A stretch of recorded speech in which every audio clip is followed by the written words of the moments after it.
Welcome students. Admission of a partner हा topic आपला पूर्ण संपलेला आहे.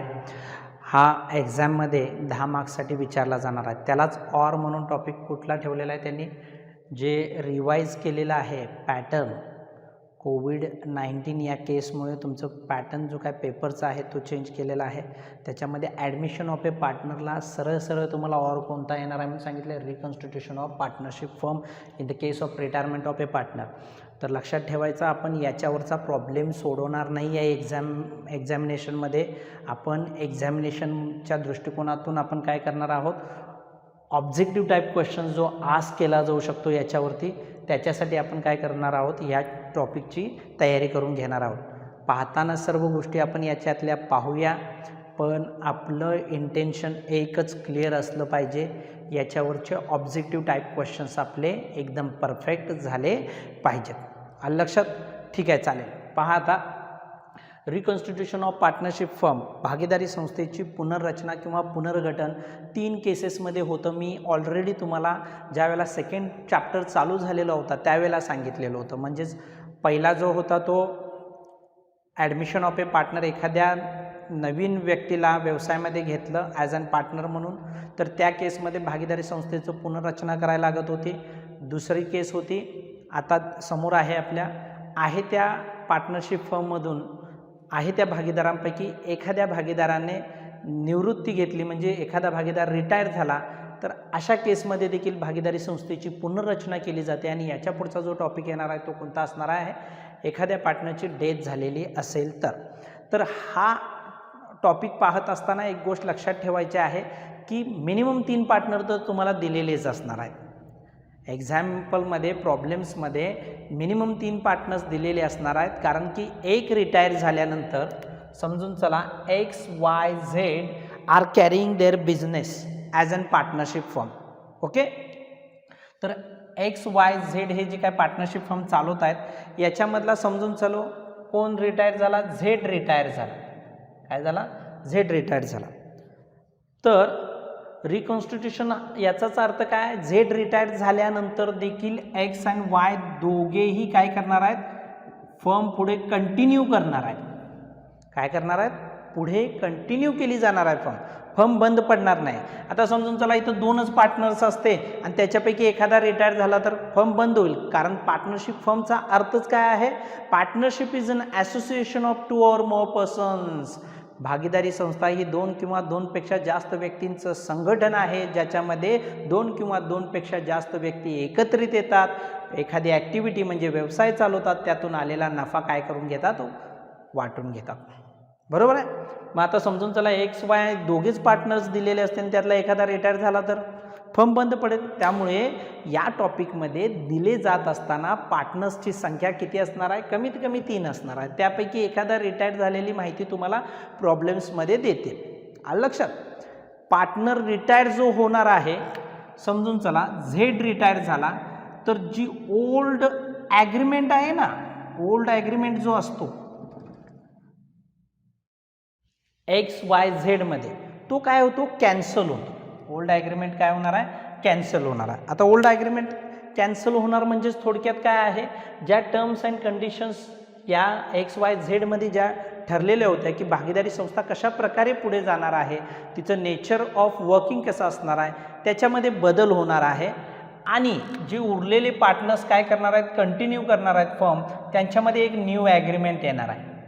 त्यांच्यामध्ये एक न्यू ॲग्रीमेंट तयार होणार आहे आणि ती फर्म पुढे चालू राहणार. त्याच्यामध्ये टर्म्स अँड कंडिशन X आणि Y मिळून टाकतील. जो पार्टनर निघून जाणार आहे त्याला म्हणतात रिटायरिंग पार्टनर म्हणतात. काय म्हणतात? Retiring partner. ओके, जे ऑलरेडी शिल्लक आहेत पार्टनर व्यवसायामध्ये, जे फर्म चालवणार आहेत झेडच्या रिटायरमेंट नंतर, after retirement of Z, X and Y are continuing the business, so that these partners are called as continuing partners. These partners are called as continuing partners. आलं लक्षात? जो रिटायर होणार त्याला रिटायरिंग पार्टनर म्हणायचं आहे. जे फर्मचा business पुढे नवीन agreement बनवून चालवणार आहेत त्यांना आपण म्हणणार आहे कंटिन्युइंग पार्टनर्स म्हणणार आहे. कंटिन्युइंग पार्टनर्समध्ये काय होणार आहे पहा, नवीन ॲग्रीमेंट येणार आहे, त्याच्यामध्ये टर्म्स अँड कंडिशन्स दिलेले असते. आता काय अपेक्षित आहे रिकन्स्टिट्यूशनमध्ये आफ्टर रिटायरमेंट ऑफ झेड? झेडचं जेवढी कॉन्ट्रीब्युशन अमाऊंट असेल, झेडला जेवढे पैसे देणं असेल फर्म, तेवढे काय करायचे आहेत सांगा बघा, त्याचा अकाउंट काय करायचं आहे, सेटल करायचं आहे. याच्यामध्ये काय करायचं आहे, याचा अकाउंट सेटल करायचं. हे करत असताना काही महत्त्वाच्या अकाउंटिंग प्रोसिजर आपल्याला करावे लागतात. तर हे अकाउंटिंग प्रोसिजर्स कोणकोणते असणार आहेत? एक, आपल्याला new profit sharing ratio calculate करावा लागतो,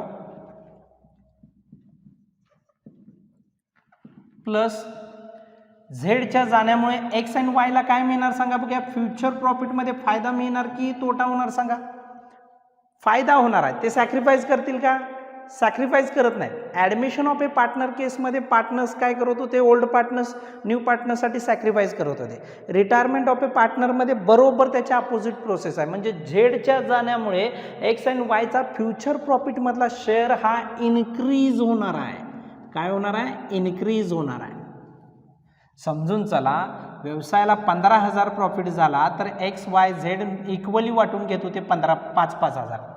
आता झेडच्या जाण्यामुळे एक्स वायला जर समजून चला व्यवसायात 15,000च प्रॉफिट झाला तर इक्वली वाटून घ्यायचं म्हटलं तर किती मिळेल?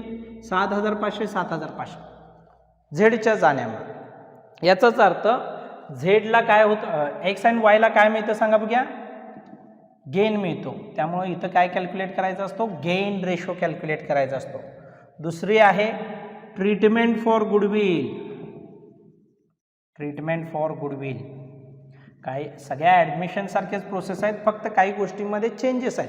ॲडमिशनमध्ये सॅक्रिफाईस रेशो होता, तिथं गेन रेशो आलेला आहे.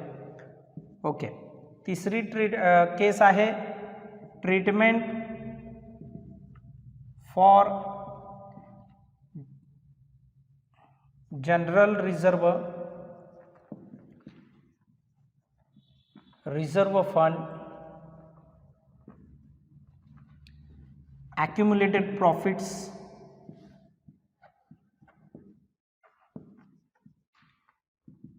or losses on profit and loss account. ही एक ट्रीटमेंट करायची आहे आपल्याला. चौथी ट्रीटमेंट आहे असेट्स अँड लायबिलिटीजचं रिव्हॅल्युएशन करावं लागतं. Revaluation of assets and liabilities. Revaluation of assets and liabilities. यानंतर जो रिटायर होणार आहे पार्टनर, तो कोणत्याही डेटला रिटायर होऊ शकतो. अकाउंटिंग इयर कधी आहे चालू होतं आपलं, 1 एप्रिल बरोबर आहे. संपतं कधी, 31 मार्चला. असं थोडेच आहे की 31 मार्चलाच तो रिटायर होईल, वर्षाच्या शेवटच्या डेटला नाही आहे. चालू अकाउंटिंग इयरमध्ये तो कोणत्याही डेटला रिटायर होऊ शकतो. ज्या डेटला तो रिटायर होणार आहे त्या डेटपर्यंत त्याचा प्रॉफिटमधला जो शेअर असेल तो कॅल्क्युलेट करायचा आहे. म्हणजे थोडक्यात ascertainment of retiring partners share in profit. Okay. फक्त रिटायरिंग पार्टनरचा हा ठरवायचा आहे. कसा ठरवतात हे मी तुम्हाला पुढे सांगेन. त्यानंतर 6 नंबरला आपल्याला करायचा आहे settlement of retiring partners capital account. Retiring पार्टनरचा कॅपिटल अकाउंट आपल्याला काय करायचं आहे, सेटल करायचं आहे याच्यामध्ये. आणि 7th नंबरला आहे कंटिन्युइंग पार्टनर्सचं कॅपिटल काय करायचं आहे, ॲडजस्ट करायचं आहे. Continuing partners capital adjustment. Continuing पार्टनर्सचं कॅपिटल काय करायचं आपल्याला, ॲडजस्ट करायचे आहे. तर ही 7 अकाउंटिंग प्रोसेस म्हणजे प्रोसिजर स्टेप्स आपल्याला फॉलो करावं लागतात in the case of retirement of a partner. आणि सेम ट्रीटमेंट आपल्याला फॉलो करायची आहे कुणाच्या केसमध्ये, डेथ ऑफ ए पार्टनर केसमध्ये. जो 8 मार्काला तुम्हाला विचारणार आहे तो कंपल्सरी आपल्याला लिहायचा आहे. त्यामुळं रिटायरमेंटला आपण थेरॉटिकली आपण डेथला देखील त्याचा उपयोग करून घेणार आहे. त्याच्यामध्ये मी तुम्हाला थेरी लिहून देत बसणार नाही आहे. रिटायरमेंटचीच थेरी आपण बऱ्यापैकी कुठं यूज करणार आहे, डेथ ऑफ ए पार्टनरमध्ये यूज करणार आहे. त्याच्यामध्ये चेंजेस काय असणार नाहीत. तर आलं का लक्षात? बघा तुम्हाला रिटायरमेंट ऑफ ए पार्टनर केसमध्ये थोडक्यात काय होणार आहे ते सांगितलं आहे तुम्हाला मी. आता याच्यामध्ये इंट्रोडक्शनमध्ये लिहून घ्यायचं आहे आपल्याला. Introduction,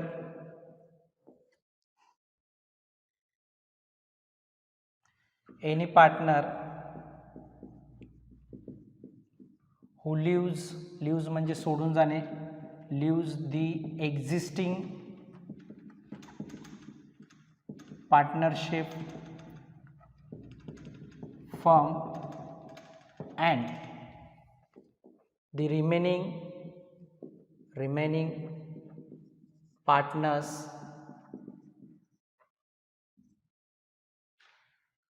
to do the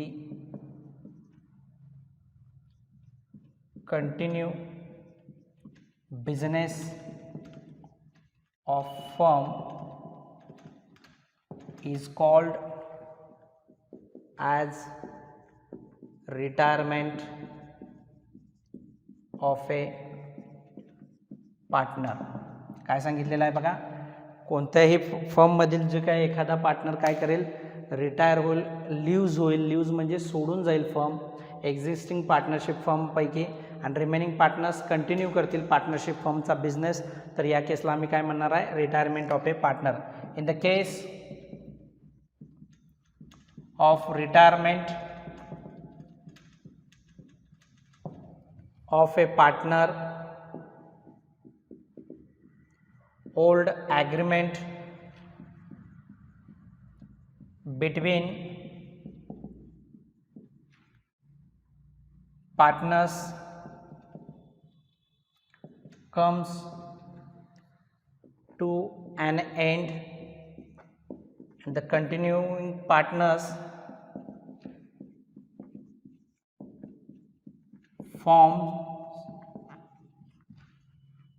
form बनवणे, forms new agreement, forms new agreement with new terms and conditions, new terms and conditions. A partner who retires from the firm, partner who retires from the firm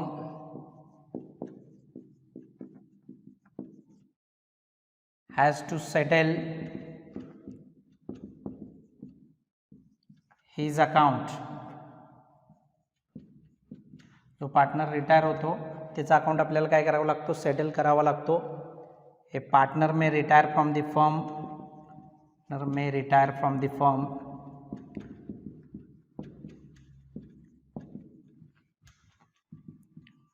due to old age, illness, आजारीपणामुळे, व्हॉल्युंटरीली, ऐच्छिक, स्वतःच्या इच्छेने वाटलं की बाबा संस्थेतून निवृत्त होऊया, ऐच्छिक, आणि कोणतेही प्रॉब्लेम्स असू शकतात, फॅमिली प्रॉब्लेम्स असू शकतात, आणि कोणतेही प्रॉब्लेम याच्यामध्ये येऊ शकतात. तर पहा, रिटायरमेंट ऑफ ए पार्टनर केसमध्ये इंट्रोडक्शन मी तुम्हाला दिलेले आहे. अकाउंटिंग ट्रीटमेंट इथंच टाकायचं आहे, किंवा अकाउंटिंग प्रोसिजर टाकायचं आहे. आपल्याला काय टाकायचं आहे, अकाउंटिंग प्रोसिजर, जी ऑलरेडी मी डिस्कस केलेली आहे. Accounting procedure in the case of retirement of a partner, we are going to calculate the new profit sharing ratio and gain ratio, then after treatment for goodwill, then after treatment for of general reserve fund, accumulated profit or losses on profit and loss account. Next one is that revaluation of assets and liabilities, then after ascertainment of profit of retiring partners, next settlement of retiring partners capital account, and then after continuing partners capital adjustment account. तर हा भाग लिहून घ्या. इथून पुढं हा इंट्रोडक्शनचा आणि accounting procedure आपण यातला 1 बाय 1 स्टेप काय करणार आहोत, फॉलो करणार आहोत. ओके, अकाउंटिंग प्रोसिजरमध्ये आपण पहिला पार्ट पाहणार आहोत, न्यू प्रॉफिट शेअरिंग रेशो कसा कॅल्क्युलेट केला जातो in the case of retiring partners. New profit ratio and gain ratio. पहा, दोन पद्धतीने कॅल्क्युलेट केला जाऊ शकतो. जर काही माहिती दिलेली नसेल तर काय करायचं आहे आपल्याला, डायरेक्ट शेअर काय करायचा आहे, जो रिटायर होणार आहे त्याचा शेअर कॅन्सल करून टाकायचा आहे. जो शिल्लक राहिलेले पार्टनर्स आहेत त्यांचा जो शेअर राहील शिल्लक तो काय असेल, न्यू रेशो असणार आहे. In the case of retirement of a partner, his share would be distributed amongst continuing partners. In the absence of any information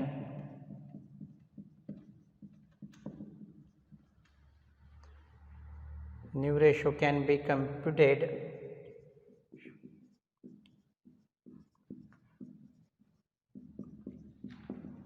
by cancelling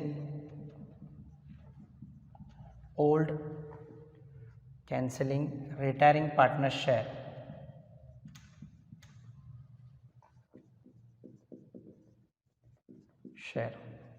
काही माहिती दिलेली नसेल तर रिटायरिंग पार्टनरचा शेअर कॅन्सल करायचा. जे कंटिन्यूइंग पार्टनर्स आहेत त्यांचा जो शेअर राहील शिल्लक तो काय असेल, न्यू रेशो असेल. याच्यामध्ये बघा, new ratio calculation by cancelling retiring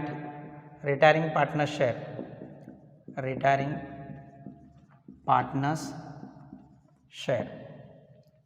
पाहूया मग आता कशा पद्धतीने होतं बघा. एक्झाम्पल घेऊ. एक्झाम्पल दिल्यावर लगेच लक्षात येतं आपल्याला. A, B and C are partners in the ratio of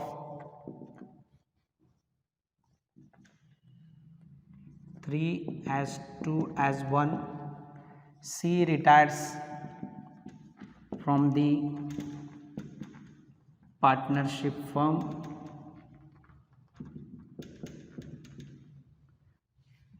Calculate new ratio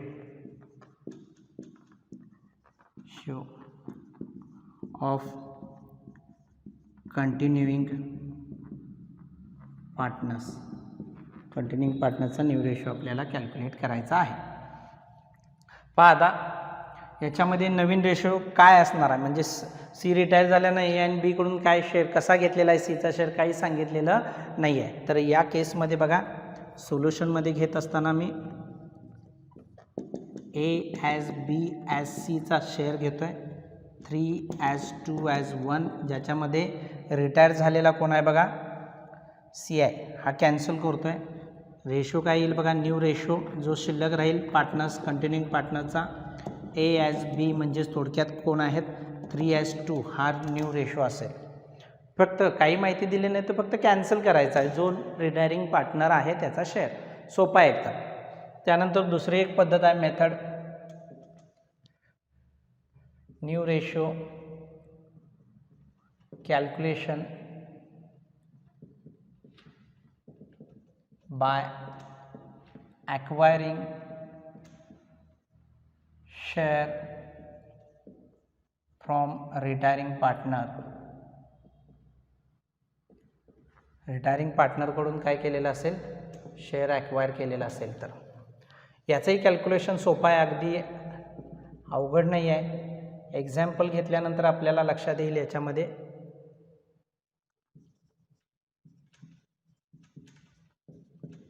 X, Y and Z are partners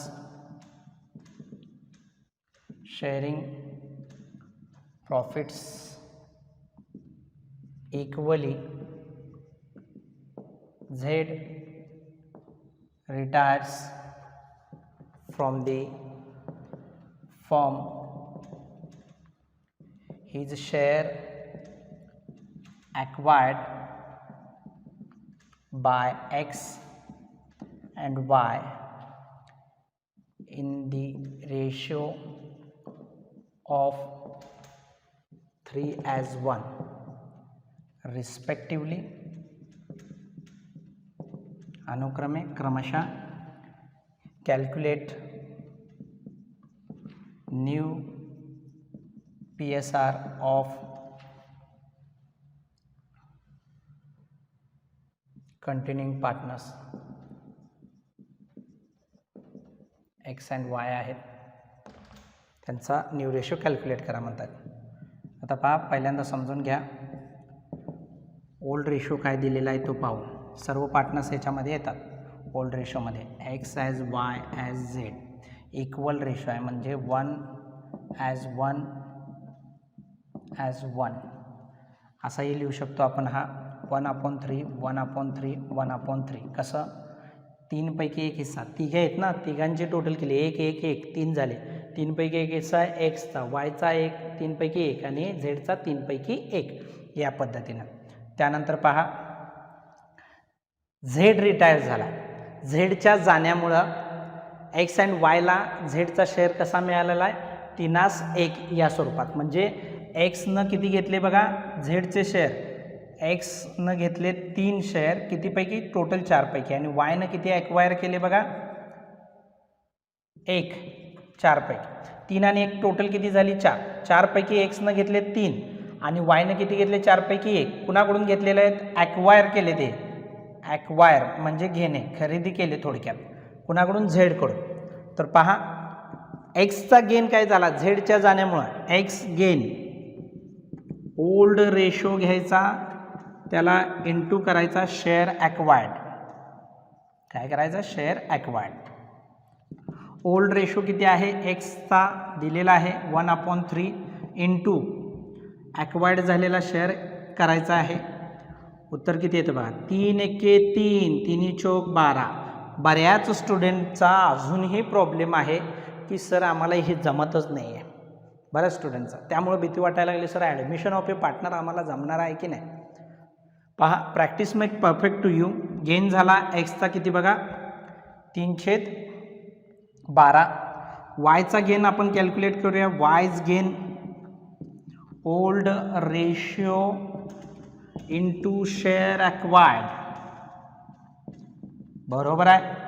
old ratio 1/3 आहे वायचा पण, आणि वायनं किती ॲक्वायर्ड केलेला आहे बघा झेड करून 1 हिस्सा 4 पैकी, म्हणजेच थोडक्यात 1 एके 1 4 त्रिकम 12, बरोबर आहे. असा शेअर यांनी ॲक्वायर्ड केलेला आहे. आता एक्सचा गेन झाला 3/12 आणि वायचा गेन किती झाला 1/12. कुणाच्या जाण्यामुळं झालं, झेडच्या जाण्यामुळे. आता एक्सचा न्यू PSR काढायचा. X new PSR old ratio घ्या, त्याच्यामध्ये गेन रेशो ॲड करा. ओल्ड रेशो घ्या, त्याच्यामध्ये गेन रेशो ॲड करा. 1/3 गेन किती झालेला आहे आपल्याला, याला एक्सला 3/12 छेद समान करून घेऊया. 3 चौक 12 आणि एकाला पण 4नंच गुणलं, प्लस आहे 3/12, म्हणजेच थोडक्यात 4 + 3 divided by 12 is equal to 7/12. किती आला बघा, 12 पैकी 7 हिस्से कोणाचे असणार आहेत, एक्सचे असणार आहेत. इथं छेद समान करून घ्यायचा आहे. 3 चौक 12, 4नं गुणलं छेदाला, अंशाला पण 4नं गुणलं, नंतर प्लस करून घेतलं. नाही तर तिरकस गुणाकार करून पण करू शकता. त्यानंतर पहा झेड वायचा न्यू PSR काढायचा आहे. Y's new PSR is equal to old ratio, त्याच्यामध्ये गेन रेशो ॲड करायचा आहे. कुणाकडून मिळाला हा गेन रेशो, आपल्याला मिळालेला आहे वायला मिळालेला आहे झेडकडून.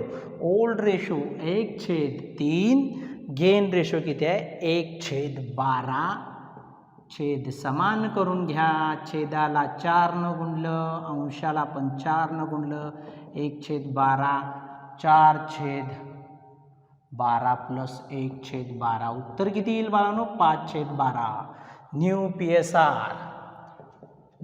PSR एक्स ॲज वाय किती आलं बघा 7/5. सिम्प्लिफाय होऊ शकत नाही. 7 हिस्से एक्सचे वायचे 5 हिस्से. कशा प्रकारे कॅल्क्युलेशन केले सांगितलेलं आहे. कशा प्रकारे ॲक्वायर केला 3/1 यामध्ये. मग टोटल 4 झाले. 4पैकी 3 हिस्से एक्सला मिळाले झेडच्या जाण्यामुळे आणि झेडच्या प्रॉफिटमधला शेअर वायला कसा मिळाला 1 मिळाला 4पैकी. गेन मग एक्सचा गेन कसा एक्सचा गेन किती झाला तो काढायचा. ओल्ड रेशोला इंटू करायचं. शेअर ॲक्वायर्ड फ्रॉम झेड मिळाला आपल्याला गेन. वायचा गेन त्याच पद्धतीने कॅल्क्युलेट करायचा आहे आणि ओल्ड रेशोमध्ये तो गेन रेशो काय करायचा आहे ॲड करायचा. आपल्याला काय मिळतो न्यू PSR मिळतो. हे new profit sharing ratio calculate कसं केलं जातं ते मी सांगितलेलं आहे. हा भाग लिहून घ्या. याच्यापुढे मी तुम्हाला गेन रेशो कसा कॅल्क्युलेट केला जातो तो मी सांगणार आहे. गेन रेशो आपल्याला पाहायचा आहे. पहा, जो पार्टनर रिटायर झालेला आहे त्याचा शेअर मिळणार आहे कंटिन्यूइंग पार्टनर्सना. जो शेअर मिळेल रिटायरिंग पार्टनरकडून कंटिन्यूइंग पार्टनर्सना त्यांना आपण काय म्हणणार आहे गेन रेशो म्हणणार आहोत. गेन रेशो याला बेनिफिट रेशो पण म्हणतात बाळांनो. काय म्हणतात बेनिफिट रेशो देखील म्हटलं जातं. Gain ratio is the ratio in which continuing partners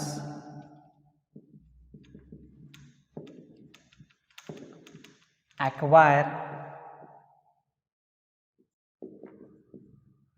gain ratio is the ratio in which continuing partners acquire share from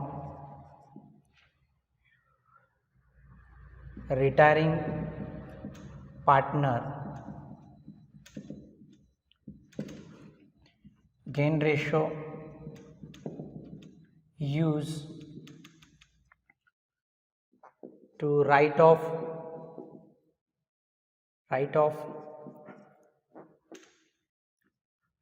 goodwill or raise goodwill to the extent of retiring partners share.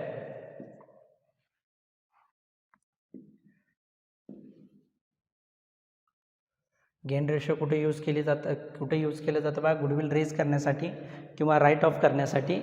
कुणाच्या share पुरतं बा retiring पार्टनरच्या share पुरतं जर goodwill आपल्याला raise करायचं असेल तर त्या ठिकाणी गुडविल रेज करण्यासाठी आणि राईट ऑफ करण्यासाठी गेन रेशो वापरला जातो. गेन रेशोचा फॉर्म्युला आहे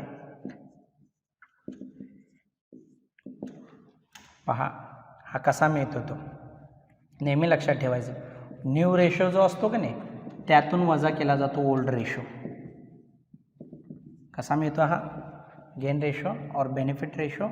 न्यू रेशोमधून ओल्ड रेशो वजा केला जातो.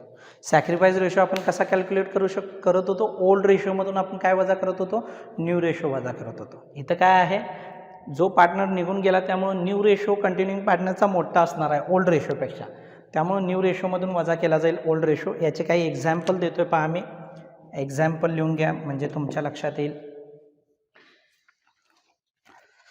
X, Y and Z are sharing profits and losses in the ratio of 4:3:2. Z retires the new ratio of X and Y is 3:2. Calculate the gain ratio. काय calculate करा म्हणून सांगितलं gain ratio calculate करा म्हणून सांगितलं. Okay सोल्युशनमध्ये gain ratio कसा काढायचा आहे आपल्याला माहीत आहे. ओल्ड रेशो आपण पहिल्यांदा मांडून घेऊया. Old ratio given x as Y as Z. कसा रेशो आहे बघा एक्स वाय झेडचा 4:3:2. त्यानंतर न्यू रेशो पण दिलेला आहे. न्यू रेशो पण दिलेला आहे एक्स अँड वायचा तो आहे 3:2. झेड रिटायर झालेला आहे. Gain ratio, we know that gain ratio calculate करण्यासाठी आपण काय करतो, न्यू रेशोमधून काय वजा करतो, ओल्ड रेशो वजा करतो. पाहूया मग आता एक्सचा गेन रेशो काय येणार आहे पहा. न्यू रेशो बघू त्याचा 3/5 येणार आहे. 3/2 म्हणजे टोटल 5. त्यातून वजा करायचा ओल्ड रेशो 4, 3, 7 आणि 2, 4 आणि 3 7, 7 आणि 2 9, म्हणजेच थोडक्यात 9 पैकी 4 हिस्से कुणाचे होते ओल्डमध्ये, एक्सचे होते. कॅल्क्युलेट करून घेऊया.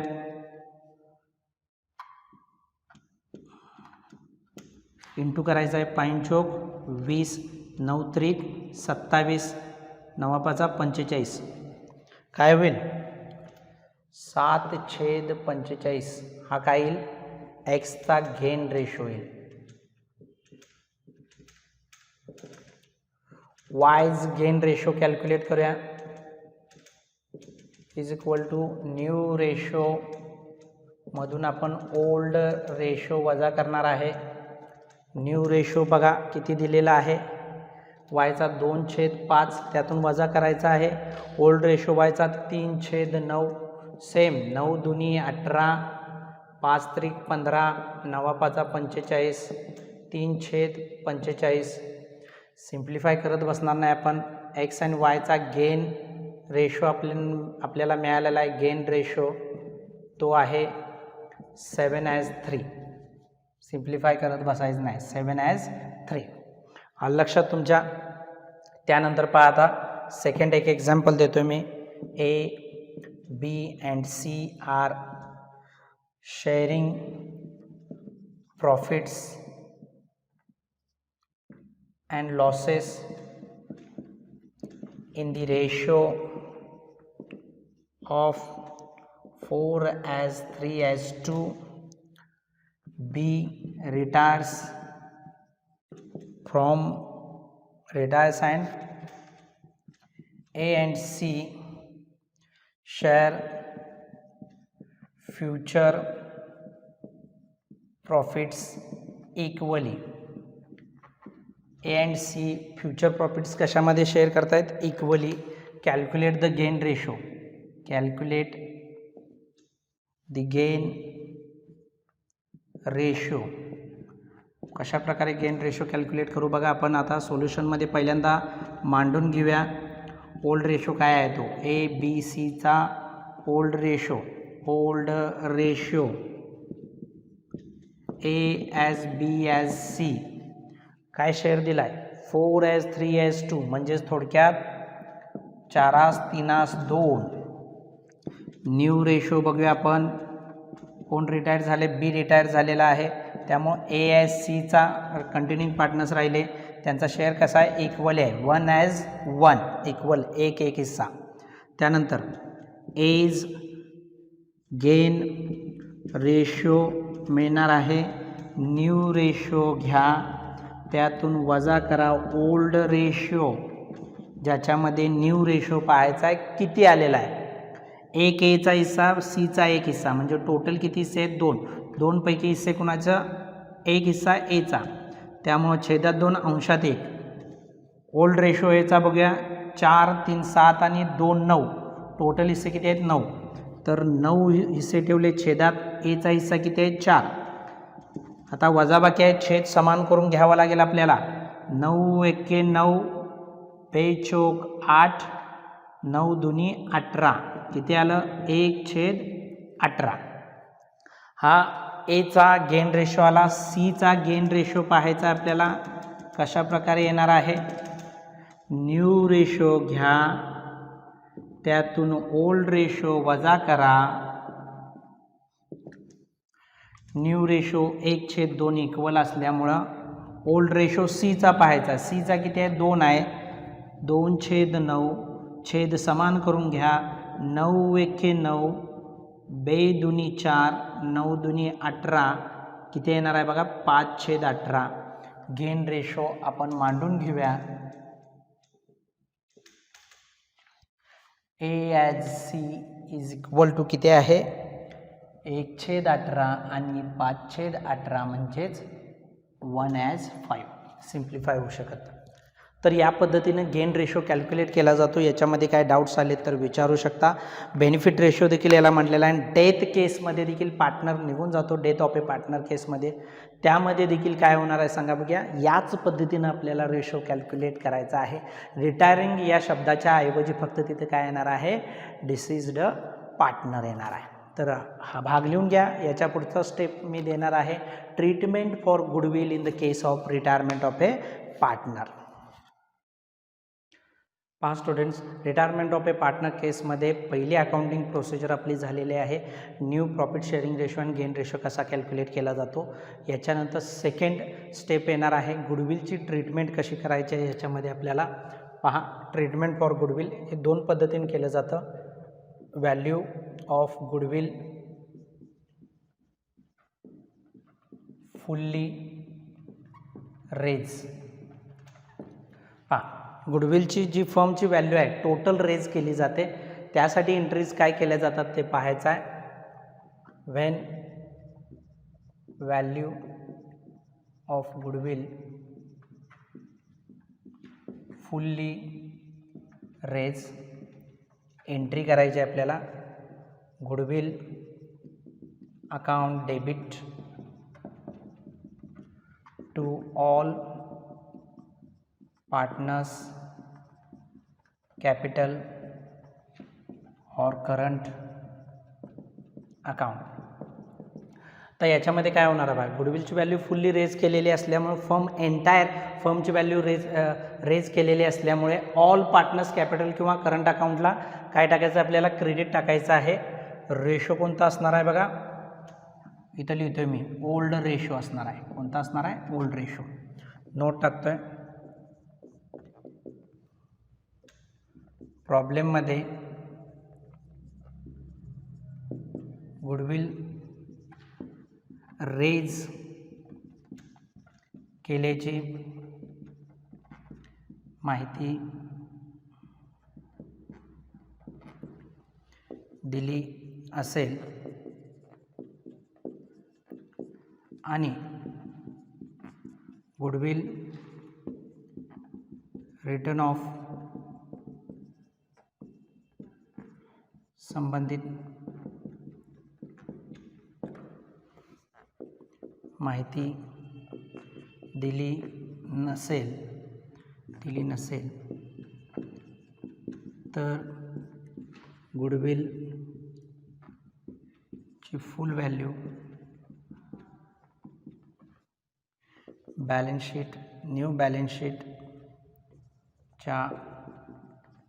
असेट साईडला शो करण्यात येईल. काय करण्यात येईल, फुल व्हॅल्यू शो करण्यात येईल. नेक्स्ट पहा, when value of goodwill fully raise written off. जी फुल व्हॅल्यू रेज केलेली होती ना, ती काय केली, रिटर्न ऑफ केली. रिटर्न ऑफ केली या शब्दाचाच अर्थ काय आहे सांगा बघूया. बॅलन्स शीटच्या असेट साईडला ती व्हॅल्यू आपल्याला गुडविलची दाखवायची नाही. मग काय करायचं, आता जी गुडविलची व्हॅल्यू रिटर्न ऑफ केलेली आहे ती कोणते पार्टनर्समध्ये रिटर्न ऑफ करण्यात येईल ते पहा. रिटायरिंग पार्टनर्सच्या जाण्यामुळे ओल्ड जे कंटिन्युइंग पार्टनर्स आहेत त्यांना बेनिफिट मिळणार आहे, बरोबर आहे. मग जे पार्टनर्स शिल्लक राहणार आहेत रिमेनिंग पार्टनर्समध्ये ही रिटर्न ऑफ करण्यात येते. त्यामुळे एंट्री बघा, कंटिन्युइंग पार्टनर्स कैपिटल और current account debit to goodwill account.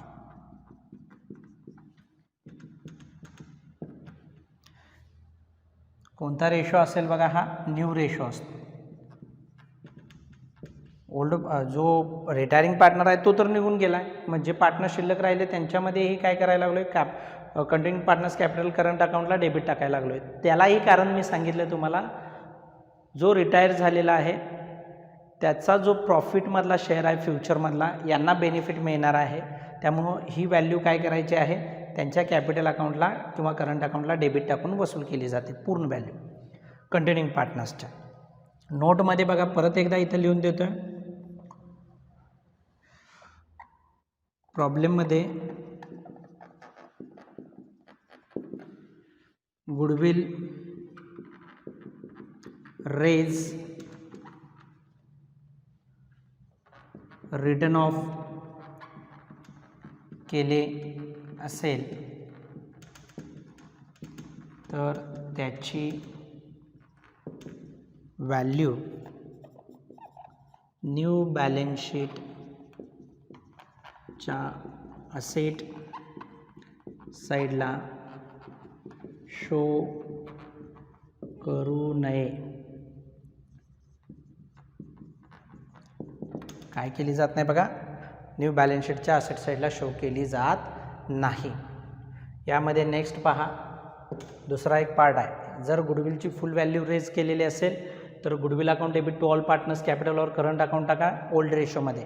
तेच गुडविल फुल्ली रेज केलेलं रिटर्न ऑफ केलं असेल तर कंटिन्यूइंग पार्टनर्स कॅपिटलला और करंट अकाउंटला डेबिट द्या. न्यू रेशो वापरा to goodwill account. Okay. When value of goodwill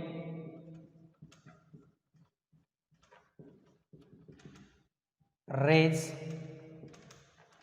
to the extent of retiring partner share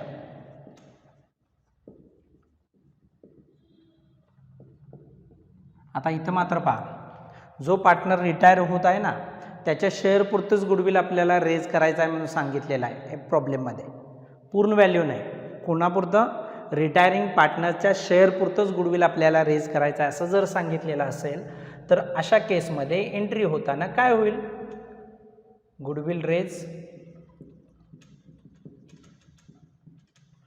to the extent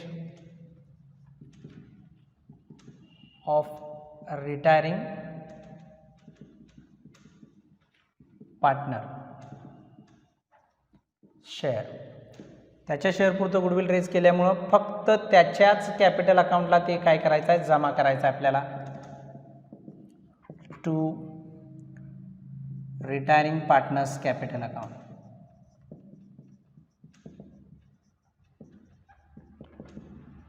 त्याच्या शेअरपुरतं जी अमाऊंट येईल ती लिहायची आहे, वाटण्याचा प्रश्नच नाही. सेकंड आहे गुडविल रेज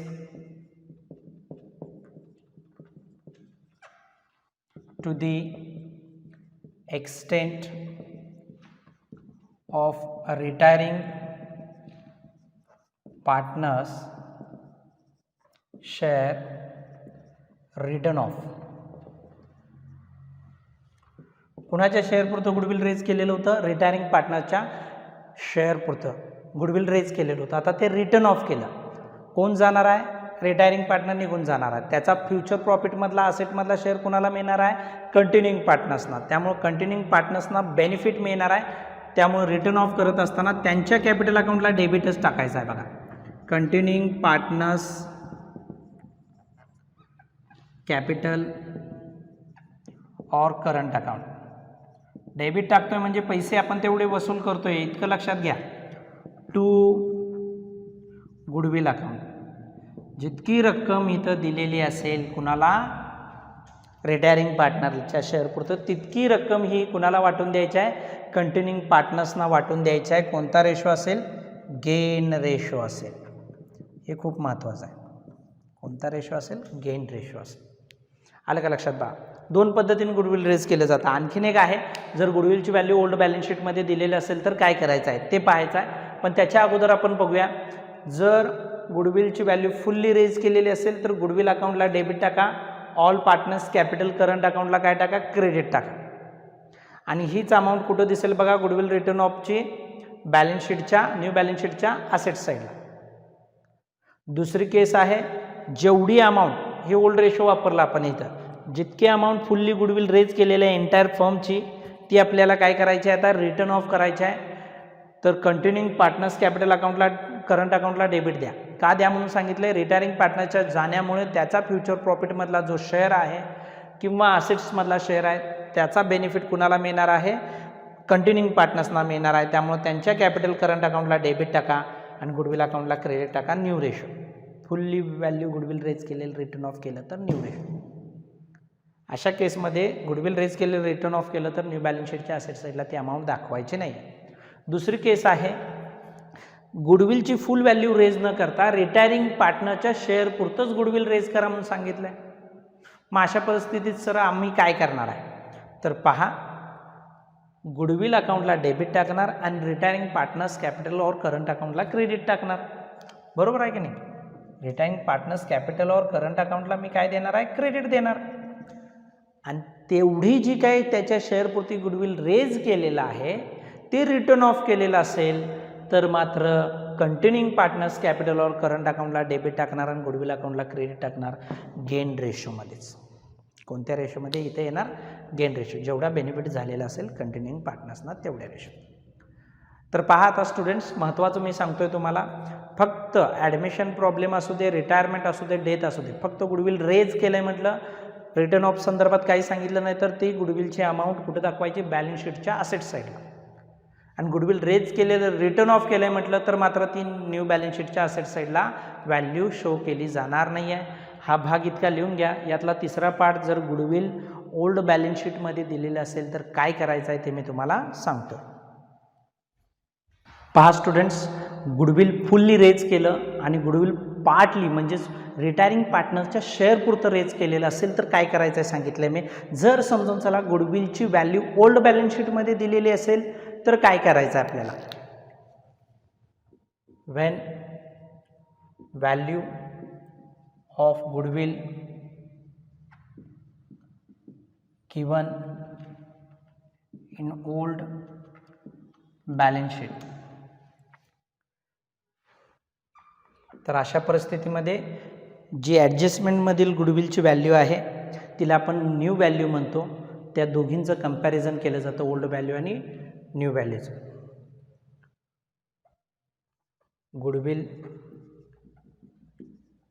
गुडविलची ओल्ड व्हॅल्यू ही गुडविलच्या किंवा मी गुडविलची न्यू व्हॅल्यू लिहितो इथं. Value he goodwill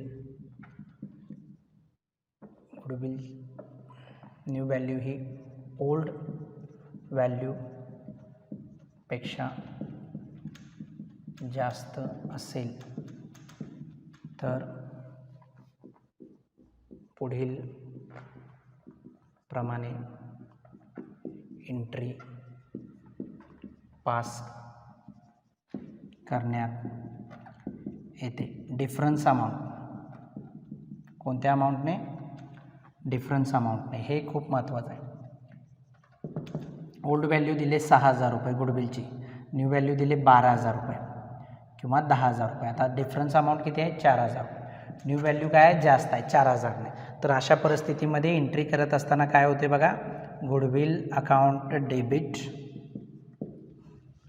to revaluation account. एकतर कुठं पाठवा ही अमाऊंट, डिफरन्सची रिव्हॅल्युएशन अकाउंटला पाठवा, और टू ऑल पार्टनर्स कॅपिटल और करंट अकाउंटला पाठवा. रेशो असेल ओल्ड रेशो.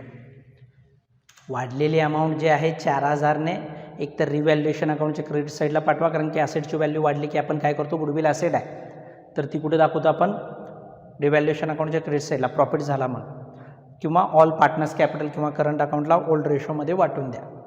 आलं लक्षात. गुडविल ची न्यू व्हॅल्यू ही ओल्ड व्हॅल्यू पेक्षा कमी असेल तर पुढील प्रमाणे एंट्री पास करण्यात येते. ती पण अमाऊंट कोणती असेल, डिफरन्स अमाऊंट. तर पहा एंट्री काय होईल, व्हॅल्यू आता कमी झाले त्यामुळं लॉस झाला. रिव्हॅल्युएशन अकाउंटला एकतर काय द्या, डेबिट द्या, किंवा रिव्हॅल्युएशन अकाउंटला डेबिट न देता काय करा, ऑल पार्टनर्स कॅपिटल और करंट अकाउंटला काय द्या, क्रेडिट द्या, डेबिट द्या सॉरी, टू गुडविल अकाउंट. जेवढ्यानं व्हॅल्यू कमी झालेली असेल ती. समजून चला ही 10,000 न होता ही 3,000 झाली, तर कितीनं फरक पडला बघा, 3,000. 3,000चा फरक कुठे पाठवा, एक तर रिव्हॅल्युएशनच्या डेबिटला किंवा ऑल पार्टनर्स कॅपिटल किंवा करंट अकाउंटच्या डेबिट साईडला, ओल्ड रेशोमध्ये. नोट, गुडविलची न्यू व्हॅल्यू न्यू बॅलन्स शीटमध्ये शो करण्यात येईल.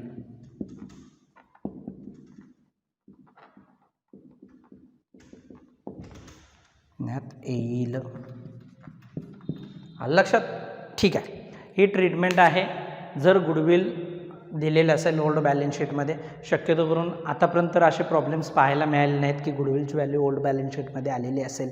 तर कंपॅरिझन करायचं आहे न्यू व्हॅल्यू आणि ओल्ड व्हॅल्यूशी. न्यू व्हॅल्यू जास्त असेल तर ही एंट्री होईल, न्यू व्हॅल्यू कमी असेल तर ही एंट्री होईल. कोणत्याही परिस्थितीमध्ये ती अमाऊंट आपण कुठे शो करणार आहे, बॅलन्स शीटच्या असेट साईडला न्यू व्हॅल्यूज शो करणार आहे. तर हा भाग लिहून घ्या. तिसरी ट्रीटमेंट मी सांगणार आहे, accounting treatment for general reserve fund, accumulated profit और loss on profit and loss account in the case of retirement of a partner.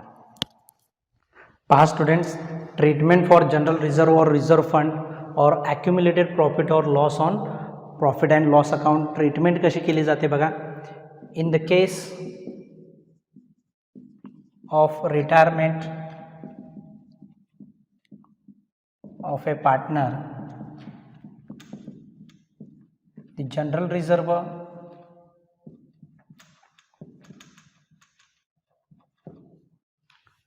reserve fund,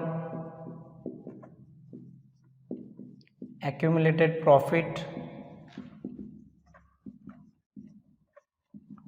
or loss on profit and loss account distributed among all partners in old ratio. हे खूप महत्त्वाचं आहे बघा. कोणामध्ये distribute केला जातो तो all पार्टनर्समध्ये old रेशोमध्ये distribute केला जातो. ॲडमिशन ऑफ ए पार्टनरमध्ये कुणाला वाटत होतो आपण, ओल्ड पार्टनर्सना वाटत होतो. इथं काय आहे, रिटायरमेंट केसमध्ये किंवा डेथ केसमध्ये देखील काय करणार आहे, ऑल पार्टनर्समध्ये हा डिस्ट्रीब्यूट करणार आहे. याच्यामध्ये एंट्री घ्यायची आपल्याला, डिस्ट्रीब्युशन ऑफ जनरल रिझर्व और रिझर्व फंड और profit on profit and loss account वाटायचा आहे तो आपल्याला. पहा कशा प्रकारे एंट्री होईल, जनरल रिझर्व और रिझर्व फंड अकाउंटला डेबिट जाईल, किंवा जर प्रॉफिट अँड लॉस अकाउंट दिलेला असेल तर त्यालाही डेबिट जाईल आणि टू टाकलं जाईल ऑल पार्टनर्स कॅपिटल और current account, all partners capital और करंट अकाउंट. याच्यामध्ये नोट येणार आहे बघा. नोटची काय गरज नाही. सेकंड येईल बघा, distribution of loss on profit and loss account. Profit and loss अकाउंटवरला लॉस आपल्याला वाटायचा आहे, तो वाटूया. तो देखील कुणाला वाटतो आपण, ऑल पार्टनर्स कॅपिटल और करंट अकाउंटला डेबिट देतो. लॉस वसूल करायचा आहे आपल्याला, पार्टनरच्या कॅपिटलमधून डेबिट टाका आणि टू टाकत असताना आपल्याला टू कुणाला टाकायचा आहे बघा, प्रॉफिट अँड लॉस अकाउंटला टाकायचा आहे, प्रॉफिट अँड लॉस अकाउंट. दोन्हीपैकी काहीतरी असेल, एक तर प्रॉफिट असेल नाही तर लॉस असेल. कसं ओळखायचं आहे? Profit and loss account old balance शीटमध्ये दिला असेल तर तो काय आहे? प्रॉफिट आहे. कुठली साईड ते लिहायचं राहिलं बघा. कोणती साईड? Liability side. ऑलरेडी लिहून दिलं आहे मी तुम्हाला. बॅलन्स शीट लायबिलिटी साईड काय असेल तो? प्रॉफिट. या ॲरोच्या पुढे लिहून घ्या, हा प्रॉफिट. त्यानंतर profit and loss account old balance sheet asset side तर काय असतो तो? लॉस असतो, अनडिस्ट्रीब्युटेड लॉस. हे नोटमध्ये आवश्यक आहे. पहा, treatment for general reserve fund profit or loss on profit and loss account is distributed among all partners in the case of retirement of a partner. The entry for the general reserve fund distribution or profit on profit and loss account debited to the general reserve fund profit and loss account and credited to all partners capital or current account in the old ratio, and the entry for loss on profit and loss account debit to the all partners capital or current account and credit to the profit and loss account. How it can be recognized? कसं ओळखलं जातं बघा. Balance शीटच्या liability साईडचा profit and loss account profit असतो आणि balance शीटच्या asset साईडचा प्रॉफिट अँड लॉस अकाउंट काय असतो? लॉस असतो. तर हा भाग लिहून घ्या. याची पुढची अकाउंटिंग प्रोसेस पाहायची आहे आपल्याला 4 नंबरला, revaluation of assets and liabilities. 4 नंबरची अकाउंटिंग प्रोसिजर आहे revaluation of assets and liabilities. Same treatment आहे. ॲडमिशन ऑफ ए पार्टनर केसमध्ये रिव्हॅल्युएशन अकाउंट जसा आपण ओपन करत होतो त्याच पद्धतीनं आहे. फक्त एकच डिफरन्स आहे. डिफरन्स हा आहे की ॲडमिशन ऑफ ए पार्टनर केसमध्ये रिव्हॅल्युएशन अकाउंटवरचा येणारा प्रॉफिट लॉस आपण ओल्ड पार्टनर्सना वाटत होतो. रिटायरमेंट ऑफ ए पार्टनर केसमध्ये तो आपण कुणाला वाटणार आहे? ऑल पार्टनर्समध्ये डिस्ट्रीब्यूट करणार आहे. In the case of retirement of a partner, assets and liabilities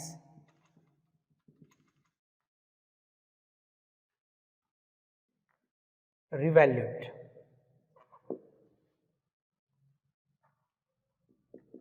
For this purpose, we open revaluation account or profit and loss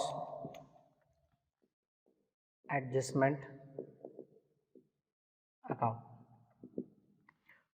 In the case of retirement of a partner, assets and liabilities revalued करण्यात येतात किंवा अनरेकॉर्डेड assets liabilities record करण्यात येतात. For this purpose यासाठी आपण revaluation account किंवा profit and loss adjustment account open करतो. Increase in the assets and decrease in the liabilities shows profit which would be credited to revaluation account. कुठं पाठवलं जातं बघा? रिव्हॅल्युएशन अकाउंटच्या क्रेडिट साईडला पाठवला जातो. तो असेट वाढली किंवा लायबिलिटी कमी झाली तर तो काय केला जातो बघा? प्रॉफिट असतो तो रिव्हॅल्युएशन अकाउंटच्या क्रेडिट साईडला पाठवला जातो. डिक्रीज म्हणजे घट होणे in the assets and increase, liability वाढलेली असेल तर increase in the liabilities shows loss which would be debited to revaluation account. काय केलं जातं? ते रिव्हॅल्युएशन अकाउंटला डेबिट टाकलं जातं जर असेट्समध्ये घट झालेली असेल किंवा लायबिलिटीमध्ये काय झालेली असेल? वाढ झालेली असेल. ओके. प्रॉफिट और loss on revaluation account distributed among all partners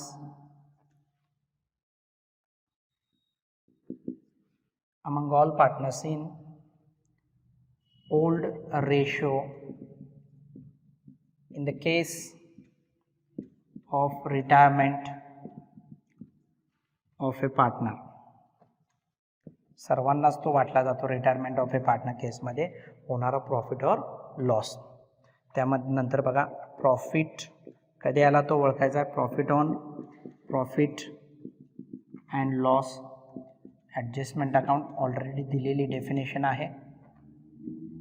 याच्यामध्ये पहा आपण काय करणार आहे. Excess of credit side over debit side on revaluation account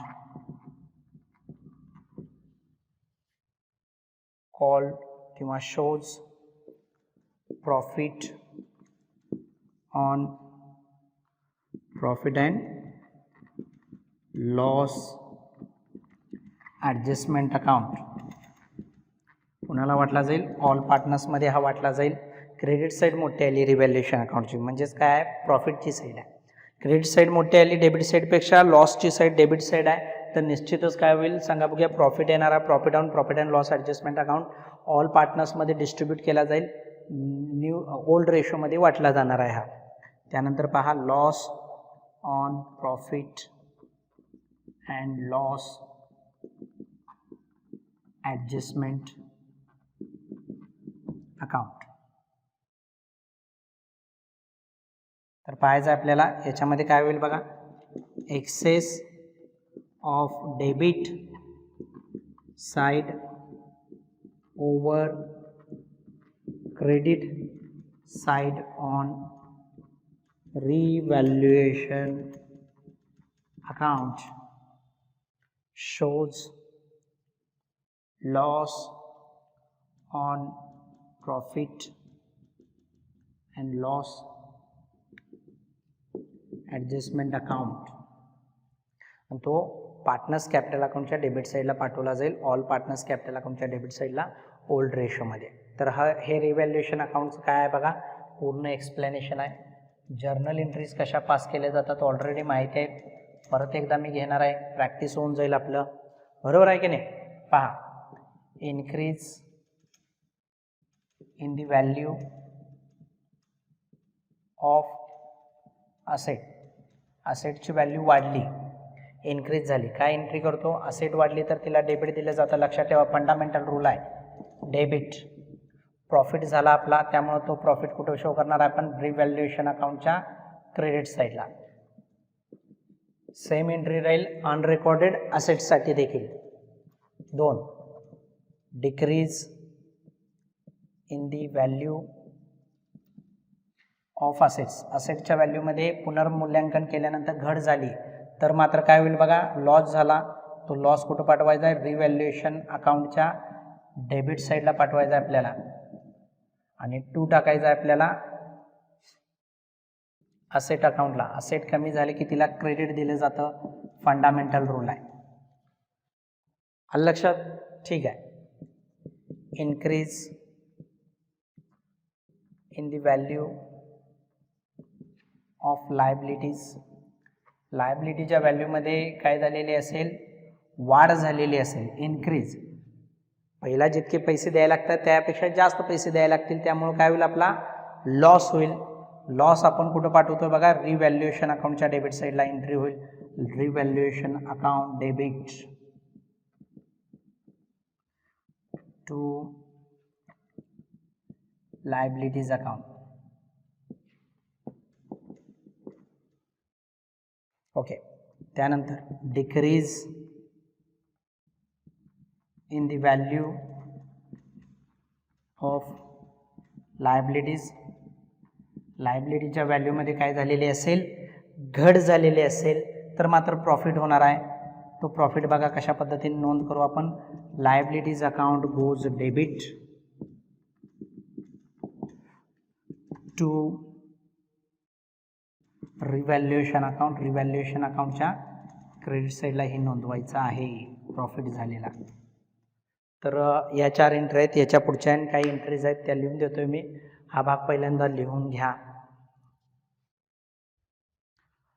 journal entries पाहतोय आपण. 4 एंट्रीज झालेले आहेत. 5 नंबरला बघा, एखादी असेट पार्टनरने टेक ओव्हर केलेली असेल तर, एखादी asset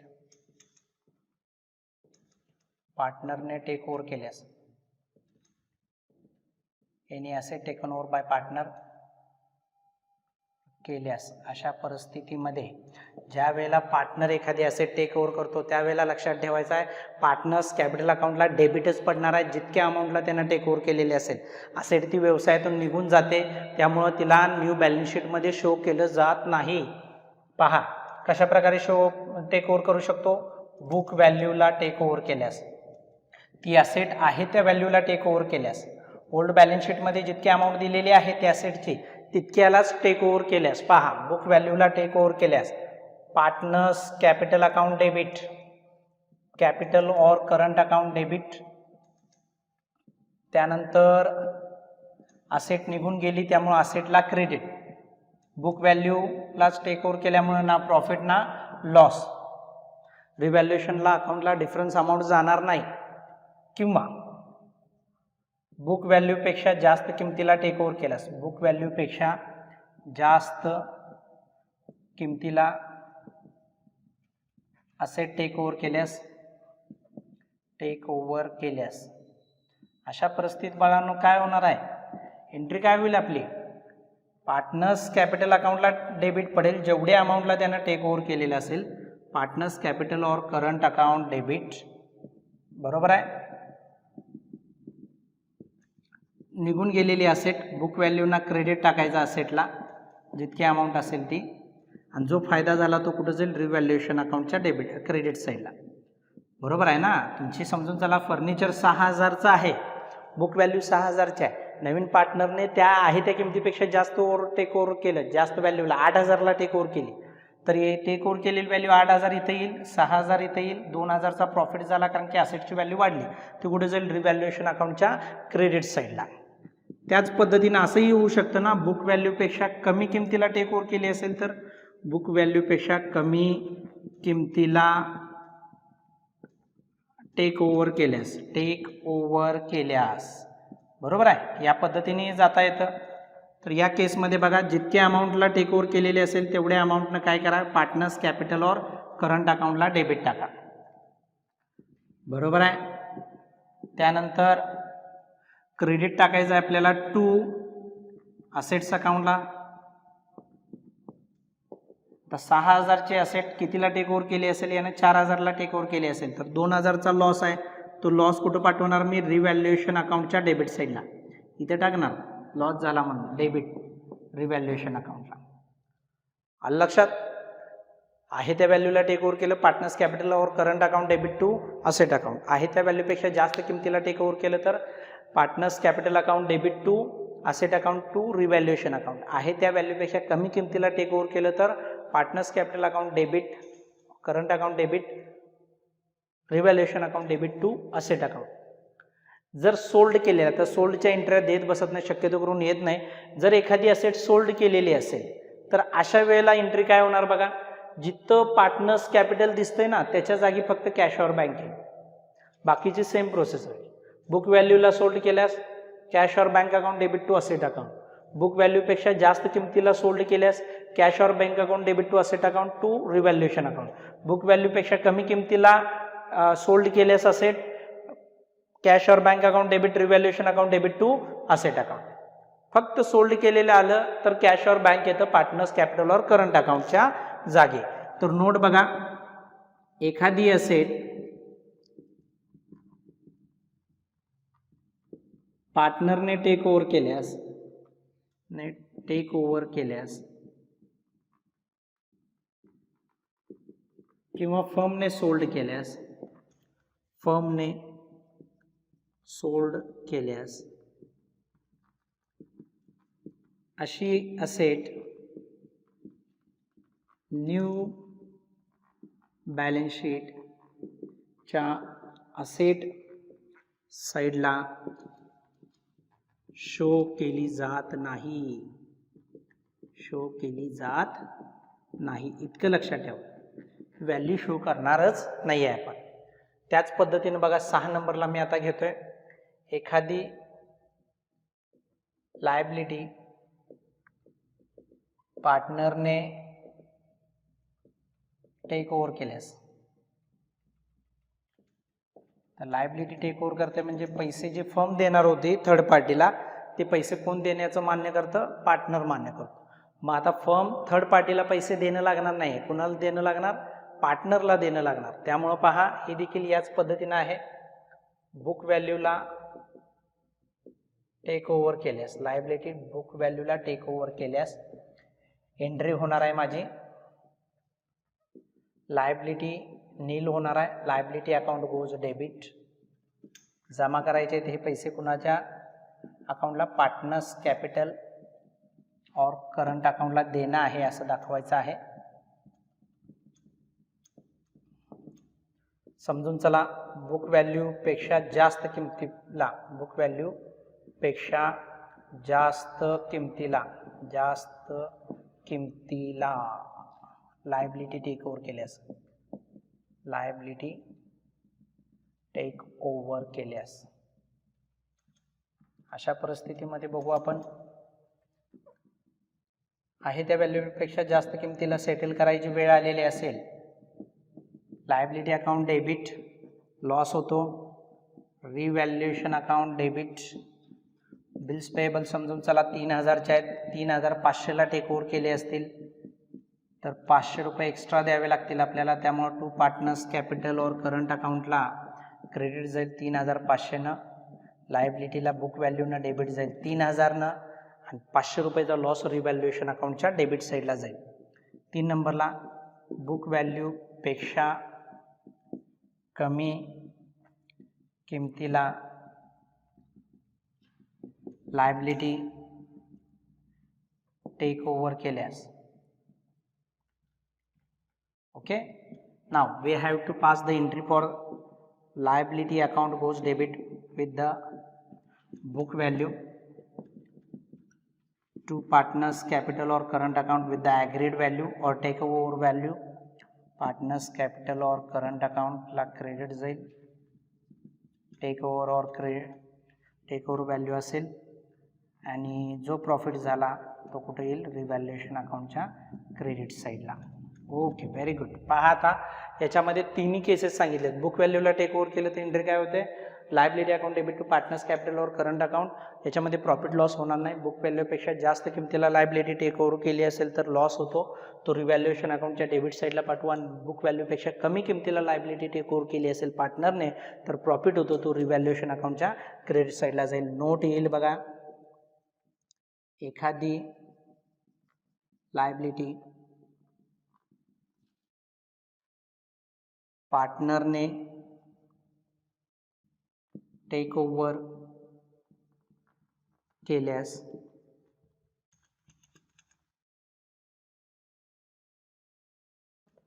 balance sheet, new balance sheet च्या लायबिलिटी साईडला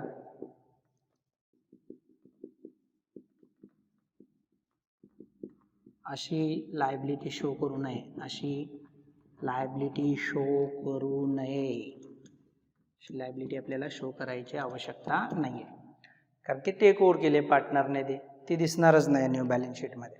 तर हा भाग लिहून घ्या. याच्यामध्ये 2 एंट्रीज महत्त्वाचे राहिलेले आहेत.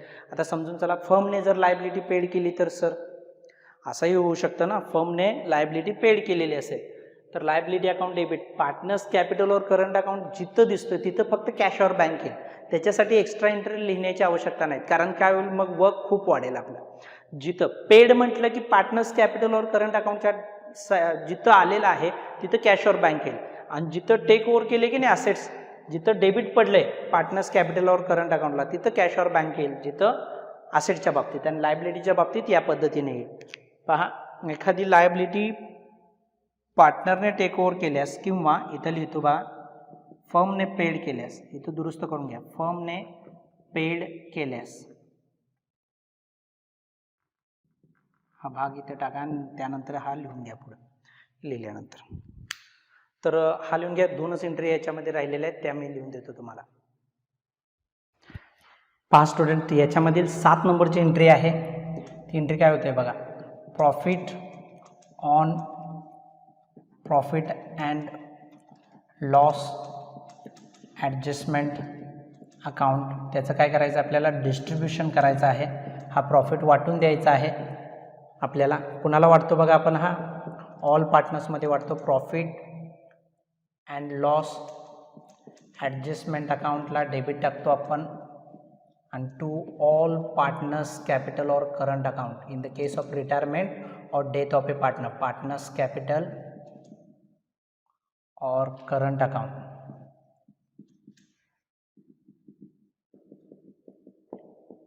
ओके, लॉसही होऊ शकतो. तो लॉससाठी एंट्री काय आहे बघा आता, ऑल पार्टनर्स.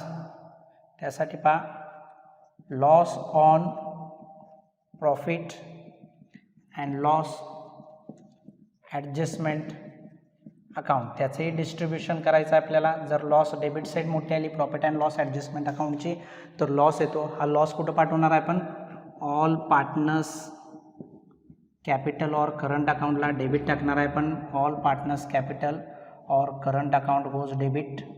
लॉस नेहमी डेबिटलाच पाठवतो बघा, पार्टनर्स कॅपिटलच्या to profit and loss adjustment account. तर या एंट्रीज आपल्याला पास करायच्या आहेत revaluation of assets and liabilities संदर्भात. 4 अकाउंटिंग प्रोसिजर्स झालेले आहेत. पहिल्यामध्ये आपण काय केलं, new profit sharing ratio and gain ratio कसा कॅल्क्युलेट करायचा आहे तो पाहिला. दुसऱ्या केसमध्ये गुडविलची ट्रीटमेंट बघितली. तिसऱ्या केसमध्ये आपण पाहिलेलं होतं जनरल रिझर्व्ह फंड, प्रॉफिट और loss on profit and loss अकाउंटवरची ट्रीटमेंट बघितलेली होती. चौथ्या केसमध्ये आपण revaluation of assets and liabilities बघितलेलं आहे. त्यासाठी रिव्हॅल्युएशन अकाउंट ओपन करतो आपण आणि ह्या एंट्रीज आपण पाहिल्यात. 5 नंबरला बघा, खूप महत्त्वाचा भाग आहे याच्यामध्ये येताना. हा काय येऊ शकतो, ॲसर्टेनमेंट म्हणजे ठरवणे of profit, ascertainment of retiring partners share in profit, retiring partners share in profit. पहा, अकाउंटिंग इयर कधी चालू होतं, 1 एप्रिलला, संपतं कधी 31 मार्चला. तर ड्युरिंग द अकाउंटिंग इयरमध्ये कधीही रिटायरिंग पार्टनर काय होऊ शकतो, व्यवसायातून निघून जाऊ शकतो, रिटायरमेंट घेऊ शकतो कोणताही पार्टनर.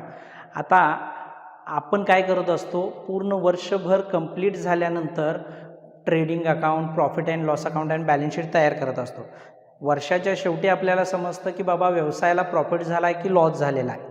आणि इथं तर रिटायरिंग पार्टनर काय होत आहे सांगा बघूया, वर्षाच्या कोणत्याही डेटला तो रिटायर होत आहे व्यवसायातून. मग आपल्याला त्या दिवशी माहीत नाही आहे की व्यवसायाला किती प्रॉफिट होणार आहे आणि त्याने काही तर वर्क केलेलं आहे. 1 एप्रिलपासून समजून चला तो कधी रिटायर झालेला असेल, 30 जूनला रिटायर झालेला असेल. तर एप्रिल, मे, जून 3 महिने तर त्यानं काम केलेलं आहे. तर ते 3 महिना प्रॉफिटमधला हिस्सा त्याला काय करावं लागतो, आपल्याला ठरवावं लागतो. ॲक्च्युअल ह्या वर्षातला प्रॉफिट किती आहे हा आपल्याला माहितीच नाही आहे, कारण की अजून वर्ष कंप्लीट झालेलं नाही. मग हा प्रॉफिट रिटायरिंग पार्टनरचा कसा ठरवला जातो, तर मागील काही वर्षाच्या प्रॉफिटवरून किंवा ॲव्हरेज प्रॉफिटवरून हा काय केला जातो, कॅल्क्युलेट केला जातो. पहा, it is necessary to calculate retiring partner share in profit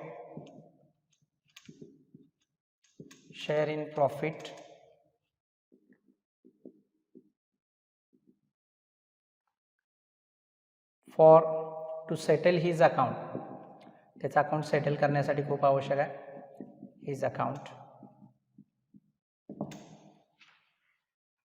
the profit, the share in profit of retiring partner, profit of retiring partner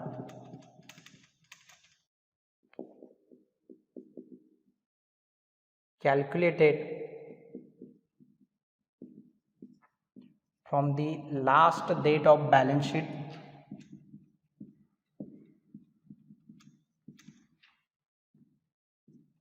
to the date of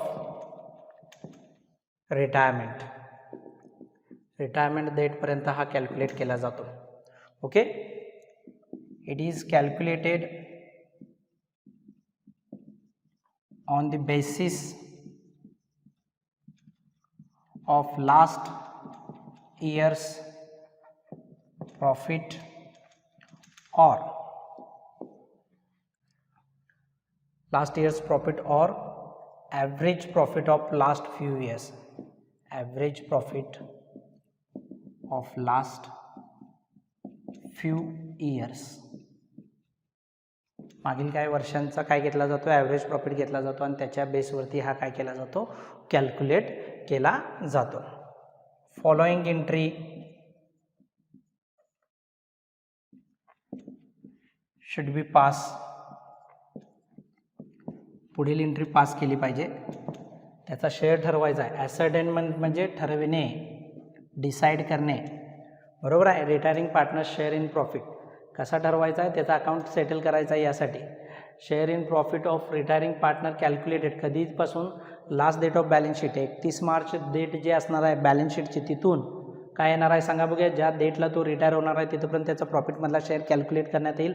हा कॅल्क्युलेट कसा केला जातो, लास्ट इयरच्या प्रॉफिटच्या बेसवरती किंवा average profit of last few इयरचे average profits काढले जातात. एंट्री काय होते बघा, याची एंट्री होत असते.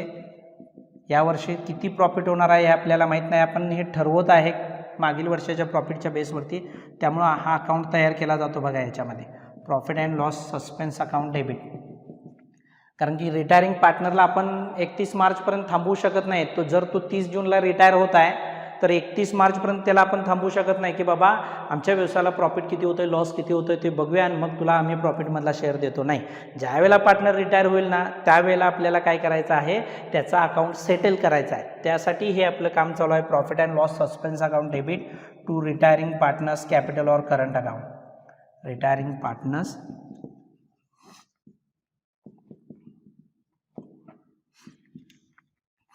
Current account. आलं लक्षात. आता हा profit and loss suspense account कुठं दिसतो, बॅलन्स शीटच्या असेट साईडला. Note, profit and loss suspense अकाउंटवरील बॅलन्स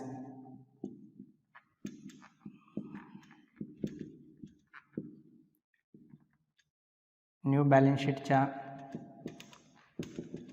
असेट साईडला शो करण्यात येतो. ठीक आहे स्टुडंट्स, हा भाग पहा. याच्यामध्ये पुढचा भाग येणार आहे, अकाउंट रिटायरिंग पार्टनरचा अकाउंट कसा सेटल केला जातो हे लिहून घ्या. तो मी एक्सप्लेन करतो तुम्हाला. रिटायरिंग पार्टनर्सचा प्रॉफिटमधला शेअर कसा ठरवला जातो तो पाहिलेला आहे. 6 नंबरला याच्यामधला पॉईंट येणार आहे तो, रिटायरिंग पार्टनर्स व्यवसायातून निघून जाणार आहे, निवृत्त होणार आहे, त्याची जी काय अमाऊंट असेल बिझनेसमध्ये त्याच्या कॅपिटल अकाउंटवरती जे पैसे आहेत ते काय करायचे आहेत, त्याला त्याचा अकाउंट सेटल करायचं आहे, म्हणजेच थोडक्यात पैसे देऊन टाकायचे आहेत. हे कशा पद्धतीनं होतं ते पाहू आपण. Settlement of retiring partners capital account. Settlement of retiring partners capital account. याच्यामध्ये फुल अमाऊंट पेड किंवा आपण याला म्हणतो लमसम मेथड म्हणतो. काय म्हणतो, पेड इन कॅश, यालाच म्हणतो लमसम मेथड. त्याच्यामध्ये रिटायरिंग पार्टनर्सला पूर्ण पैसे, जे काय पैसे आपण देणं लागतोय त्याच्या कॅपिटल अकाउंटवरती कॅशमध्ये पैसे देऊन टाकतो आपण. रिटायरिंग पार्टनर्सला डेबिट जातं, रिटायरिंग पार्टनर्स कॅपिटल अकाउंटला डेबिट जाईल.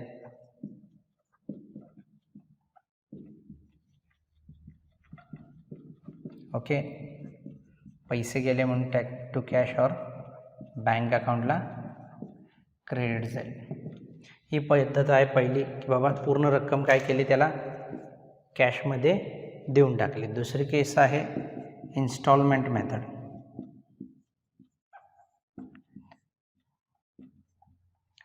त्याच्यामध्ये काय होतं बघा, in this method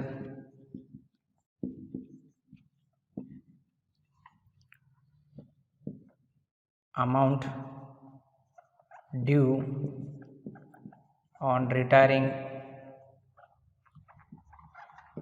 partners capital account transferred to his loan account. कशाला ट्रान्सफर केली जाते? लोन अकाउंटला ट्रान्सफर केली जाते. मग कशा प्रकारे एंट्री होते बघा, रिटायरिंग पार्टनर्स कॅपिटल अकाउंटला डेबिट येतं, पार्टनर्स कॅपिटल अकाउंटला डेबिट दिलं जातं आणि लोनला अमाऊंट ट्रान्सफर केले त्यामुळं रिटायरिंग पार्टनर्स लोन अकाउंटला काय दिलं जातं, क्रेडिट दिलं जातं. Okay, retiring partners capital account debit to retiring partners loan account. त्यानंतर interest due on retiring partners loan account. जर इंटरेस्ट द्यायचा असेल आपल्याला interest on retiring partners loan अकाउंटवरती, तर तो आपला खर्च होईल बघा. इंटरेस्ट आपण देणार आहे त्यामुळं फॉर्म जातो खर्च होईल. टू जमा करायचा जातो कुठं, रिटायरिंग पार्टनर्स लोन अकाउंटला जमा करायची रक्कम. हा झाला भाग पहिला की लोन अकाउंटला balance transferred to retiring partners loan account. Retiring partners loan अकाउंटला पैसे पाठवले.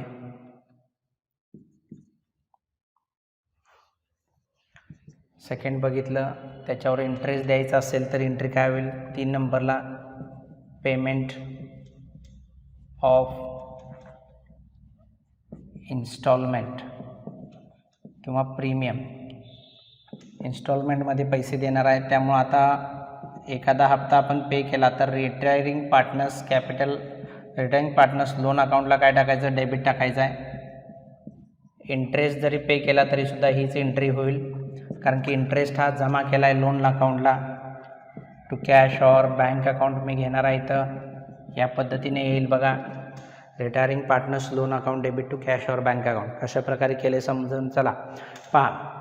लमसम पूर्ण अमाऊंट दिली तर एंट्री काय होते, लोनला ट्रान्सफर केली तर फुल अमाऊंट लोनला ट्रान्सफर केले असेल तर ही एंट्री होईल retiring partners capital account debit to retiring partners loan account. त्यानंतर त्याच्यावर इंटरेस्ट द्यायचा असेल तर इंटरेस्टला डेबिट द्या, कारण की खर्च आहे. Debit all expenses and losses कुठं जमा केला, तो रिटायरिंग पार्टनर्सच्या लोन अकाउंटला जमा केलं. आणि त्यानंतर पेमेंट करणार आपण इंटरेस्टचं किंवा प्रीमियमची अमाऊंट पे करणार आहे लोनची, तर त्याला काय करणार आहे, retiring partners loan account debit to cash और बँक. इंटरेस्टला देखील हीच एंट्री आहे, कारण काय सांगितलं मी तुम्हाला, we have already interest credited to the retiring partners loan account. याच्यामध्ये तिसरी मेथड आहे partly paid in cash and balance transferred to loan account. काय सांगितलं बघा, पार्टली अमाऊंट पेड केली कॅशमध्ये. आता समजून चला एक्स रिटायर झाला आणि त्याला अमाऊंट किती द्यायची आहे, 12,000 रुपये द्यायचे आहे. त्यापैकी त्याला काय म्हटलं, 4,000 रुपये तू कॅशमध्ये घे, बाकीचे मी कुठं रक्कम पाठवतो, लोनला पाठवतो 8,000 रुपये. तर अशा परिस्थितीमध्ये एंट्री काय होते बघा, retiring partners capital account debit, partners capital account debit, पैसे गेले टू कॅश और बँक अकाउंट जो दिलेला असेल तो, आणि टू उरलेली अमाऊंट कुठे पाठवली आपण, रिटायरिंग पार्टनर्सच्या लोन अकाउंटला. हीच एंट्री असणार आहे. बऱ्याचशा प्रॉब्लेममध्ये हेच येतं, रिटायरिंग पार्टनर्स लोन अकाउंट. समजलं. काही अमाऊंट कॅशमध्ये दिली, काही अमाऊंट काय केली, बॅलन्स ट्रान्सफर केली. जी अमाऊंट बॅलन्स ट्रान्सफर केलेली आहे लोन अकाउंटला ती अमाऊंट कुठे दिसेल, बॅलन्स शीटच्या लायबिलिटी साईडला दिसणार आहे. आलं लक्षात. पहा नोटमध्ये रिटायरिंग पार्टनर्स कॅपिटल अकाउंटवरील ड्यू अमाऊंट पार्टनर्स लोन अकाउंटला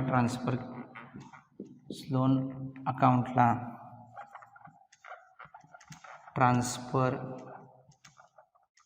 केली असेल तर retiring partners loan account balance शीटच्या लायबिलिटी साईडला शो करण्यात येतो, शो केला जातो. लक्षात ठेवताना एंट्री फक्त याच लक्षात ठेवा. एक पहिली एंट्री लक्षात ठेवा आणि दुसरी ही एंट्री ठेवा. बाकीचे ही इंटरेस्ट वगैरे काय देत बसत नाहीत प्रॉब्लेममध्ये. हा भाग आला का लक्षात. बघा समजावून सांगितलेला आहे मी.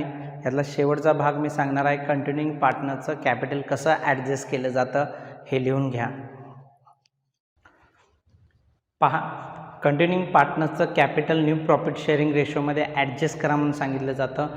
जो पार्टनर रिटायरमेंट घेतल्यानंतर व्यवसायातून निघून जाणार आहे त्याच्यानंतर पहा कशाप्रकारे हे केलं जातं. कंटिन्यूइंग पार्टनर्स कैपिटल में एडजस्ट थ्रू कैश और bank account, partners current account और partners loan account. It is adjusted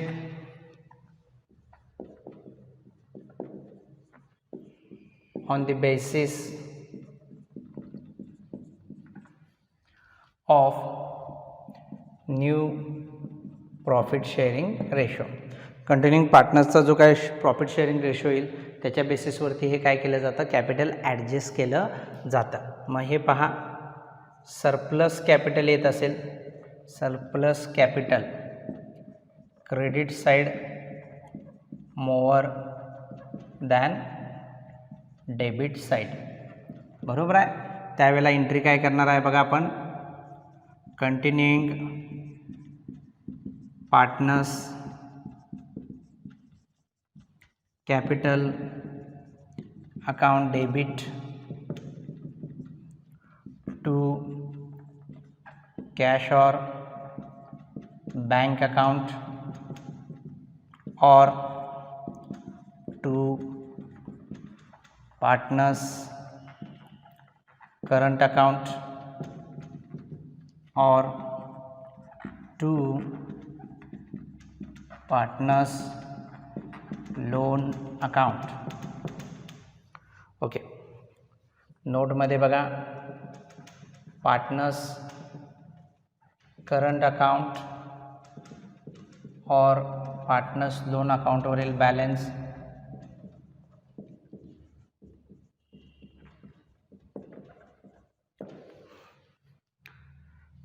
partners current account और पार्टनर्स लोन अकाउंटवरील बॅलन्स न्यू बॅलन्स शीट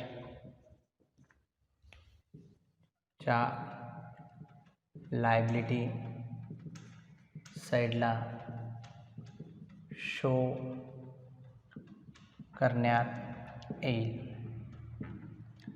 आता याच्यामध्ये काय सांगितलं समजलं. इथं जर पार्टनर्स करंट अकाउंटला कुठल्याही तीनपैकी एखाद्या अकाउंटला ॲडजस्ट केलं जाऊ शकतं सरप्लस कॅपिटल. कॅश और बँक तो काय ओपन केलेला असतो. पार्टनर्स करंट अकाउंटला ॲडजस्ट केला तर हा पार्टनर्स करंट अकाउंट क्रेडिट पडलेला कुठं दिसेल, न्यू बॅलन्स शीटच्या लायबिलिटीज. किंवा पार्टनर्स लोन अकाउंटला क्रेडिट पडलेला असेल इथं सरप्लस कॅपिटलमध्ये तर तो कुठं दिसेल, बॅलन्स शीटच्या लायबिलिटी साईडला. समजून चला. पार्टनर्स कॅपिटल ॲडजस्ट केलं आणि काय आलं सांगा बघूया, डेफिसिट कॅपिटल आलं. एखाद्या पार्टनरचं किंवा दोन्ही पार्टनरचं debit side more than credit side. पार्टनर्सची कॅपिटल अकाउंटची डेबिट साईड जर मोठी येत असेल क्रेडिट साईडपेक्षा तर डिफिसिट कॅपिटल आहे. अशा वेळेला एंट्री काय होते बघा ॲडजस्टमेंटची. कॅश और बँक अकाउंटला डेबिट दिलं जातं जर कॅश और बँकला ॲडजस्ट केला असेल, किंवा पार्टनर्स करंट अकाउंटला डेबिट दिलं जातं जर पार्टनर्स करंट अकाउंटला ॲडजस्ट केलेलं असेल तर, किंवा पार्टनर्स लोन अकाउंटला डेबिट दिलं जातं जर पार्टनर्स लोन अकाउंटला काय केलेलं असेल ॲडजस्ट केलेलं असेल तर. 2 येतं इथं partners continuing partners capital account.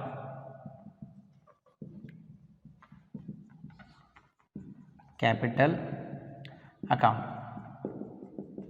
Okay, नोटमध्ये काय येईल बघा. आता या एंट्रीमधले partners current account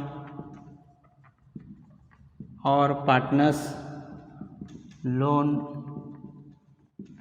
अकाउंटवरील balance new balance शीटच्या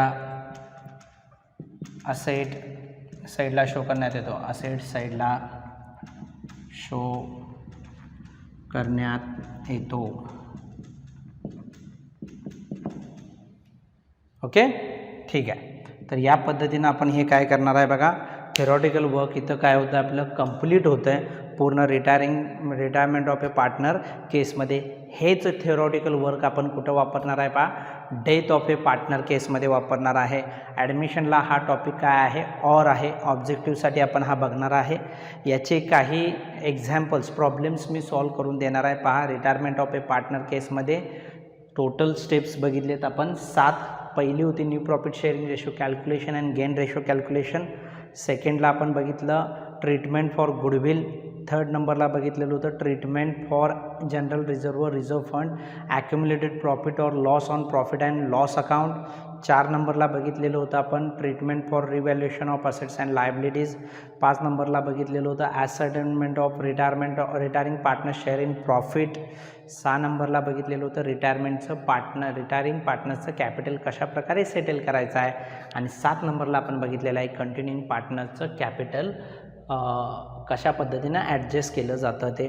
ॲडमिशनसारखी डिफिकल्ट प्रोसेस याच्यामध्ये नाही आहे. त्यामुळे बऱ्याच स्टुडंटना असं जर वाटलं की बाबा आपण काय करूया, कोणता सॉल्व करूया, retirement of a partner solve करूया, तर त्यांनी त्यांच्या रिस्कवरती तो सॉल्व करायचा आहे. कारण की कोणत्याही परिस्थितीमध्ये बेस्ट आपलं प्रिपरेशन कशामध्ये झालेलं आहे, ॲडमिशन ऑफ ए पार्टनर केसमध्ये झालेलं आहे. तोच अप्लाय करायचा आहे. Thank you very much.